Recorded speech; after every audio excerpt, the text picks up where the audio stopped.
Normally New Zealand ডেস্টিনেশনটা আমাদের বাংলাদেশে অতটা পপুলার না। ইউকে, ইউএসএ, কানাডা, অস্ট্রেলিয়া যেরকম পপুলার, নিউজিল্যান্ডটা স্টার্টই হয়েছে 2023 মিড অফ জুলাই এরকম সময় থেকে। আর পিআর ফ্যাসিলিটিসটা স্মুথ করার পর থেকে নিউজিল্যান্ড নিয়ে মোটামুটি এখন অনেক স্টুডেন্ট অ্যাপ্লাই করছে।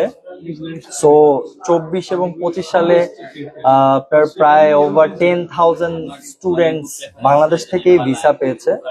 সো ওরা রিসেন্টলি অ্যানাউন্স করেছে নিউজিল্যান্ডে আপনার 2031 পর্যন্ত মাল্টিপল ভিসা দিবে। সো আমরা এক্সপেক্ট করতেছি সিলেট থেকে অনেক স্টুডেন্ট পাবো। এভাবেও সিলেটের স্টুডেন্ট নর্মালি ইউকে বেসডই হয়, ইউকের থেকে আগে অগ্রসর হয়। তাও আমি বলবো নিউজিল্যান্ডে যেহেতু পিআরটা ফ্যাসিলিটিস বেটার এবং স্যালারিটা, মিডিয়ান ওয়েজেসটাও ভালো, তো আমরা সিলেটের স্টুডেন্টরা নিউজিল্যান্ডের দিকেই এখন আপনারা দেখতে পারেন, বিকজ নিউজিল্যান্ডের PR system and other facilities গুলি অনেক ভালো। Thank you.